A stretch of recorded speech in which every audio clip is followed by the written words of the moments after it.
দরজা খুলে রেখে আসনি তো, আলমারি খুলে রেখে আসনি তো, পাখা চালু রেখে আসনি তো, টিভি চালু রেখে আসনি তো। এখানে দেখো, এখানে এই যে সেন্টেন্সগুলো লেখা হয়েছে, একটা সেন্টেন্সের সাবজেক্ট এবং ভার্ব এই দুটো খুব গুরুত্বপূর্ণ জিনিস।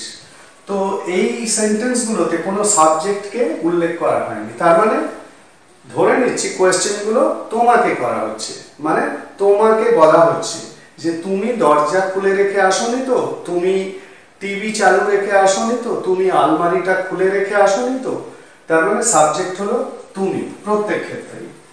যে অ্যাকশনটা বা ভার্ব, যে ভার্বটাকে এখানে উল্লেখ করা হয়েছে সেটা হলো রেখে যাওয়া। এই যে রেখে, প্রত্যেক ক্ষেত্রেই রেখে কথাটা উল্লেখ করা হয়েছে, এইটা হলো মূল অ্যাকশন। আর এটা ইন্টারোগেটিভ সেন্টেন্সে আছে।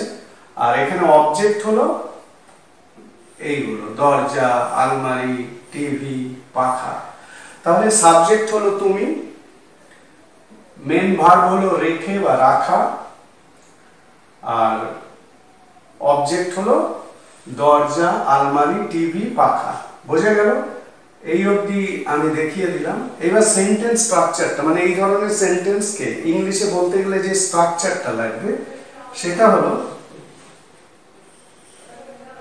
ইউ দি, যেহেতু সাবজেক্ট ইউ দিয়ে ধরা বলা হচ্ছে, তার মানে you have not left plus object. এই যে অবজেক্ট বসানো হচ্ছে, অবজেক্ট প্লাস ওপেন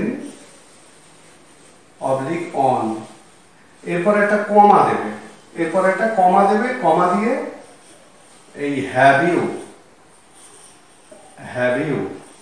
ঠিক আছে?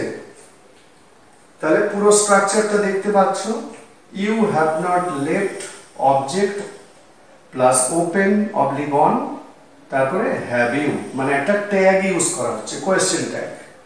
এই পুরো স্ট্রাকচারটাকে তোমাকে এখানে ইউজ করতে হবে এই ধরনের সেন্টেন্সগুলোকে বাংলা থেকে ইংলিশে বলতে গেলে। তাহলে দরজা খুলে রেখে আসনি তো, আমি প্রথমেই বলেছি সাবজেক্ট হলো তুমি, মেন ভার্ব হলো রাখা, আর অবজেক্ট হলো দরজা। তাহলে ইংলিশ কি হবে? ইউ হ্যাভ নট লেফট, এই স্ট্রাকচারটা ফলো করো। You have not left, object the door, খুলে open, you have not left the door open, comma have you, ঠিক আছে? দরজাটা খুলে রেখে আসনি তো, এই যে হ্যাভ ইউ কোয়েশ্চেনটা একটা ইউজ হচ্ছে, এই যে আসনি তো এই ধরনের একটা কথা এখানে ব্যবহার করা হচ্ছে প্রত্যেকটা সেন্টেন্সে, সেই কারণে question tag have you use করা হচ্ছে। বোঝা গেল? তাহলে you have not left the door open, have you, ঠিক আছে? দরজাটা খুলে রেখে আসনি তো। পরেরটা, আলমারি খুলে রেখে আসনি তো, যেহেতু সাবজেক্ট ইউ, আগেই বলেছি ইউ হ্যাভ নট লেফট মানে কি? রেখে, মানে লিভ মানে রেখে, এখানে হ্যাভ বলে লিভের past participle form left use হচ্ছে। You have not left the, object কোনটা? আলমিরা, ওপেন খোলা, ওপেন, আবার হ্যাভ ইউটা কেন ইউজ হলো? এই যে আসনি তো এরকম একটা প্রশ্ন করা হচ্ছে, কোয়েশ্চেন ট্যাগ, সেই কারণে হ্যাভ ইউ। তার মানে you have not left the almirah open, have you. বোঝা গেল? পরেরটা, এই স্ট্রাকচারটাকে সবসময় দেখো, এই স্ট্রাকচার অনুযায়ী কিন্তু সেন্টেন্সগুলো তৈরি হচ্ছে। পরেরটা দেখো, টিভি চালু রেখে আসনি তো, এখানে সাবজেক্ট কোনটা? ইউ, মূল ভার্ব কোনটা? রাখা, অবজেক্ট কোনটা? TV.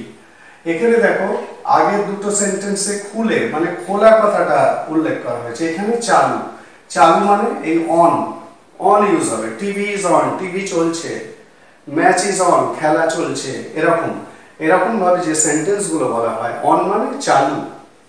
Fridge is on, fridge চলছে। তাহলে টিভি চালু রেখে আসনি তো, তার মানে ইউ হ্যাভ নট লেফট